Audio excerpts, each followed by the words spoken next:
My father named me Maral, which means deer.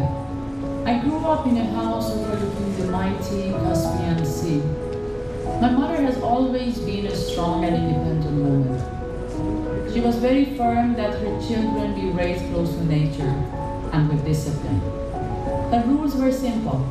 Wake up at sunrise, be in touch with nature, learn and experience, and most importantly, be happy. Have dreams and work towards it. I'm very thankful to her and my two brothers, Milad and Purya, for allowing me such a wholesome childhood. Our imaginative powers flourished because of our mother's simple rules of life. We were encouraged to be independent in thought even at an early age, and we have been taught nothing is impossible in this world. My mother was a very intuitive woman in many ways. She's responsible for every dream I have realized so far. And here is the story behind my achievements today. I've been told I was very choosy about what I would wear even as a kid. I love to choose my own style and colors. I wanted to be different and unique. To extent that she sent me to our neighbor's house to learn basic stitching so I could create my own pattern when I was 7, and that was the start of my dream of having my own brand. Constant travel and backpacking the stories of mom encouraged me to want to own similar stories for myself and maybe my children someday. That's how I backpacked 67 countries till date and will be going around the globe soon. Still remembering that morning with a giant bike parked next to our house, full of boxes and bags, and the guy with helmet and riding gears got down. Till mom and dad gave him food, I had good 1 hour to look at the bike. I really wanted one of those. Had no clue what it was, but I was so attracted to the look of the rider and that giant bike. In my life, my constant thirst to learn has always been the driving force that has made me move from one place to another. When I was to go to college, I packed up my entire life, even some sand and seashells, everything that was dear to me, and moved to Tehran, the capital city of Iran. It was an invaluable experience, living in a big city, less nature, more humans. Noisy, and reality was different there. It was here that I learned the single most important lesson that I have learned in life. Happiness is a choice. Finished my BBA and decided to move to a bigger world. Initially, I had my eyes set on the UK. Thanks to one of my teachers who asked me, why not the spiritual land, a country of contrast and colors, India? Felt it. My heart was gravitating towards my India. My ever-intuitive mother once more was there to support me with words of encouragement. Travel, observe, live your life, she said to me. 16 July 2004, around 1:25 p.m., entered the motherland, India. My new, different and beautiful world. I found great comfort and faith in Lord Ganesha and Meher Baba. I couldn't explain it then, but India was very quickly becoming an unshakable part of my identity. After graduating with an MBA degree, I wondered if I should finally move to the UK to pursue a PhD. But then, no. Fate had other plans for me. My India story was not over yet. I decided to pursue my PhD specialization in marketing from the University of Pune. And simultaneously, I started working as a management trainee with a luxury real estate company, Panchashil. The chairman of this company allowed me to learn as much as I could, and further gave wings to my dreams and become my growing business. I'm deeply grateful for all of the opportunity this job provided me. I devoured every bit of learning I could, and quickly rose to head of the retail department in this company. But that small girl by the Caspian Sea still lived within me, reminding me that there was more dreams that was yet to be achieved. October 2013, Paris. That's when and where Maral Yazarloo, my very own couture brand, was born. People start calling my brand Maya, which is my name and surname combined in short, which very aptly means the wondrous and mysterious power that turns an idea into a physical reality. There is a famous quote, the world needs dreamers and the world needs doers. But above all, the world needs dreamers who do. I couldn't agree more. My life so far has been a story of dreams being realized. But more importantly, it is a lesson in the importance of grit and discipline and positivity and focus.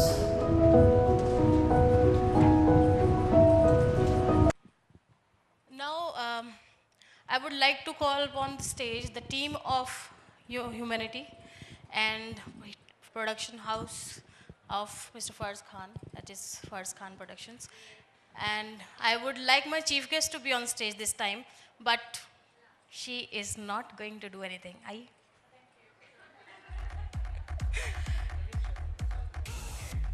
Praveen Sharma हमारे guest of honor हैं. If he is around, can I please have him on the stage?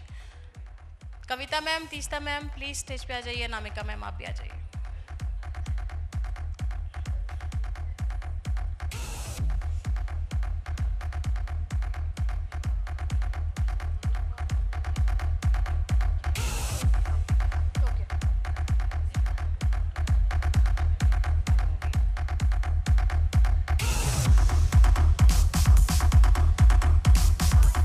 The entire team of Humanity, please be there on the stage. आइए.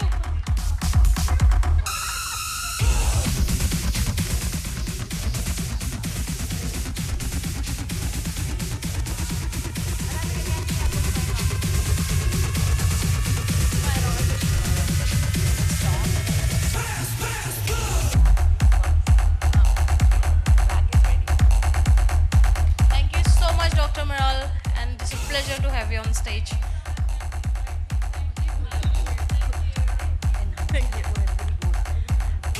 जी, मैं अपनी chief guest को ना कई बार बुला चुकी हूँ, बहुत बार, है ना, लेकिन वो बुलवा नहीं पाई हूँ, तो वो I would like her to say few words for us, please. Thank you.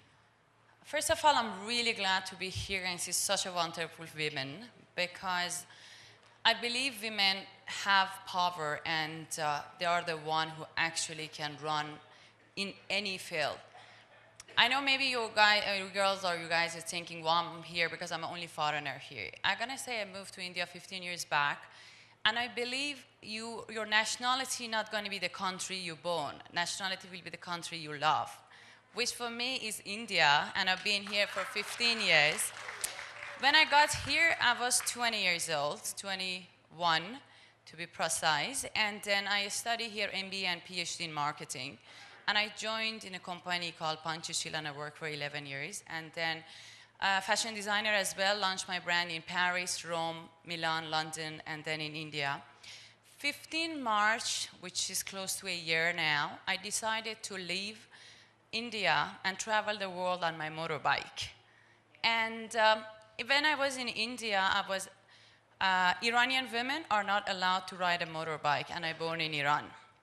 When I got to India, I actually got introduced to biking. My first bike was Harley Davidson 1200cc.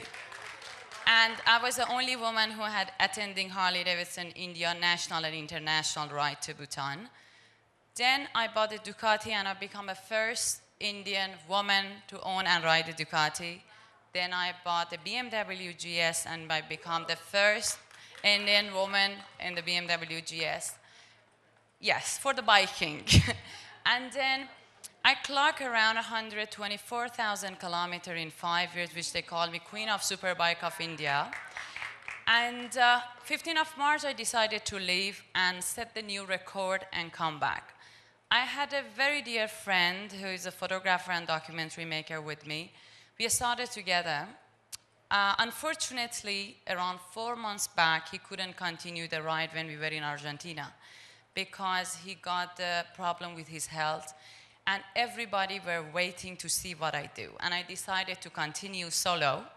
And then I don't have backup, I don't have agent, I don't have anybody to do anything. Until now, I crossed 25 countries, 63,000 kilometers and 5 continents, and my last continent's been Africa.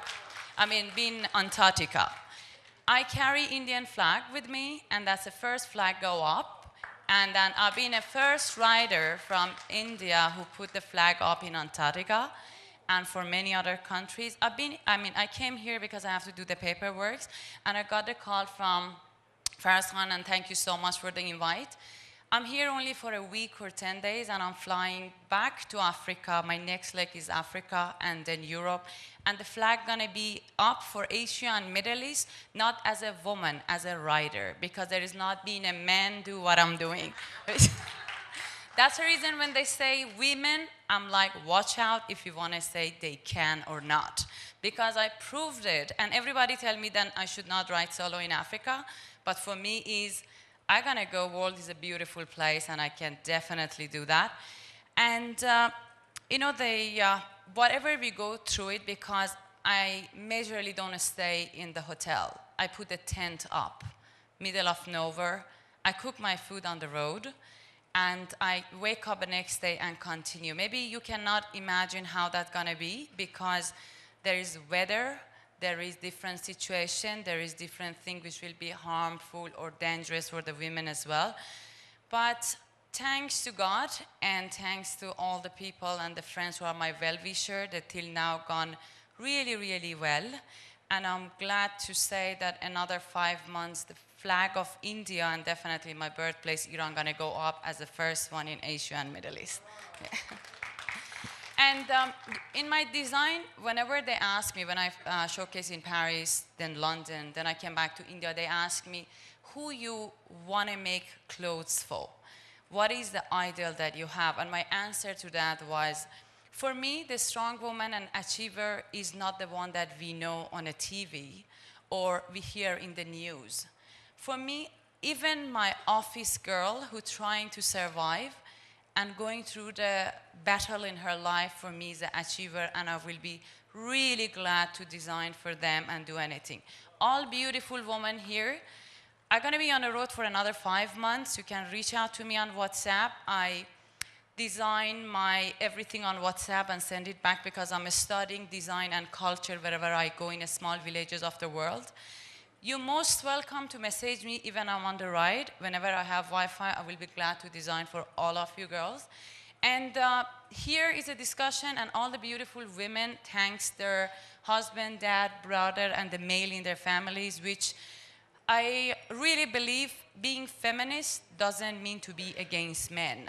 We live in a man's world, we love them, we respect them. And you all said this story about your husband, and now hear my story.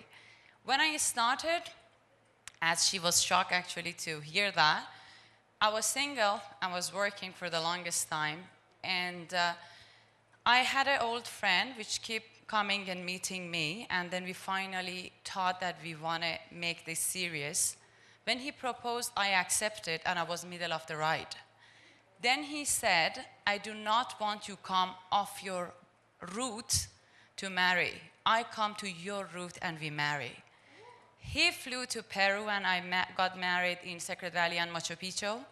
All the families, everybody came there. One day after the wedding, I was back on the bike and riding.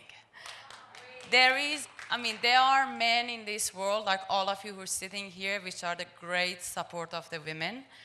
My husband came, and then we rode together to Bolivia, and of course, I was riding, he was sitting behind. And when he's really tall, and when he sat behind, I asked him, anywhere of you hurting because you're really crumpled? He said, yes, my ego. And he could manage that, and I got married on the end of October. And after 4 or 5 months of the marriage, that's the first time I got back home. And everybody said, I think you will be the first bride in the world who come home after 4 months. And living in 2 weeks. And everything is possible. I believe on I never give up, and nothing is impossible in this world. Thank you so much for having me here. It was such a pleasure. By the way, I understand Hindi. I can't talk, but everybody laughed. That's the reason I don't. Thank you. Thanks a lot.